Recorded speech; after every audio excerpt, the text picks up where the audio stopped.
If I make a video, it's gonna be awesome. Hey everyone, I'm the Nikachu, making my very first video for CardRunners.com's video making contest. So what does Nikachu have in store for you guys? Maybe some high stakes action? Maybe I'm gonna teach you how to crush the regs? How to boost your red line? Nope. I'm just beating up bums. 2 tables of 25 NL. But I promise there'll be bunnies, so let us go, go, go, go!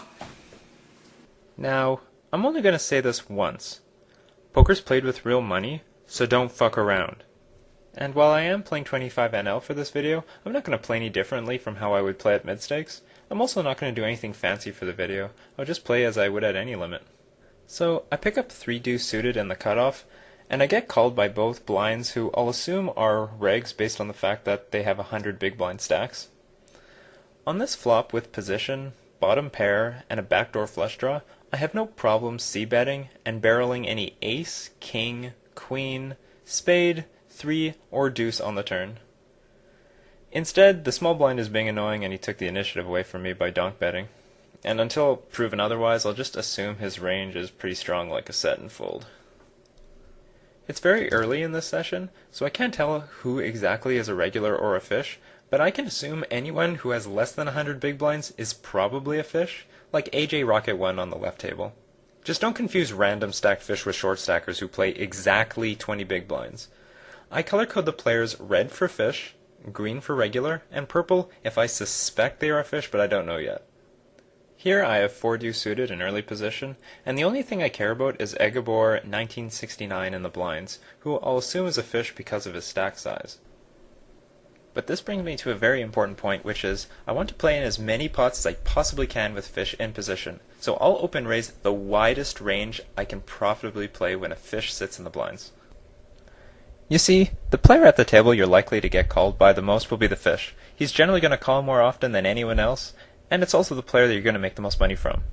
Therefore, my opening range has nothing to do with my actual seat at the table, whether it's under the gun or cut off. It has everything to do with my seat in relation to where the fish is sitting. In this example, it doesn't matter at all if I'm under the gun or on the button. The fish will always call out of position, so if I thought 4 deuce suited was good enough to open on the button against a fish in the blinds, then it's good enough to play under the gun. Most of the time, when I consider open raising a hand, I'm not even paying attention to the players between us. Now, obviously not everyone can raise just about anything from any position. Some hands will still be out of your comfort zone, but if you're really tight under the gun and don't even raise ace-10 offsuit, you should really realize how playable and strong this hand will be against the range of an average fish. And if you think about it just a little bit further, queen-10 offsuit can make decent top pairs that are easy to play. Now, some of you must be thinking, Nikachu, you're full of shit. How the fuck are you supposed to play those weak hands when called by people who have position on you? Well, I simply don't have to get involved in any big pots when called by people who have position on me, and elect to check fold if the flop is bad to continuation bet and my hand has no equity. This includes situations where a second fish at the table has called me in position. I am more than compensated by the times a fish gets involved with me out of position. Well, while that was all nice and exciting, looks like our fish folds, so nothing epic there. Ultimately, your raising range should be justified by how well you can value bet post-flop. The better you are at value betting, the more hands you can play. Hopefully by the end of this video you'll have picked up a few new tricks to your arsenal. I raised 3-5 suited, and this was a small mistake by me because, I don't know, I thought for a second I was playing 50 NL, and I only raised because DGen Grinder has a stack less than 100 big blinds. The hand is pretty playable, so no big deal there. Obviously superior to 4 deuce suited last hand. You know, like how ace king is so much better than ace queen. I flop an open-ended straight flush draw, so I have a ton of outs. If called and I miss the turn, I can barrel any overcard like king, queen, jack, 10, and even a card like an 8 or a 7, which should bring a second overcard to my opponent's calling range on the flop, which should consist of, a chunk of 4x, deuce x, and pocket pairs like pocket sixes. With an open-ended straight draw and a flush draw, our pot equity was so strong that if I had to deal with only one player on the turn, and I had position on him, I would fire regardless what hit the turn because I only need to make him fold a small percentage of the time to show a profit. I'd probably also do the same with a flush draw and a gut shot. Oh my god, this is not 50 NL. Assuming degen grinder on the right table is a fish, I can call with the suited connector with position on him post-flop, but so far there's nothing to say he isn't a reg. Personally, I don't like calling with suited connectors in the blinds three-way unless I have position on a fish. Otherwise, I want the pot to be four-way. So, I plan on calling the continuation bet, but it looks like degen grinder check raises the preflop raiser, and I'm going to call because I have position on him and I think I have implied odds if he happens to have a set. This is slightly risky because I'm not closing the action, but I don't think the preflop raiser is going to come over the top that often, which would be a problem. So, when the 7 hits, we make a pair, and when villain checks, I weigh his range to be something closer to a combo draw, or air. I'm not entirely sure if betting the turn is better than checking, but I do elect to check to hopefully catch a bluff against air or if the draw continues to miss. So, all the draws did in fact miss the river, except for 6-4 suited, which was a gut shot on the flop. But I don't really have any problem making a call here.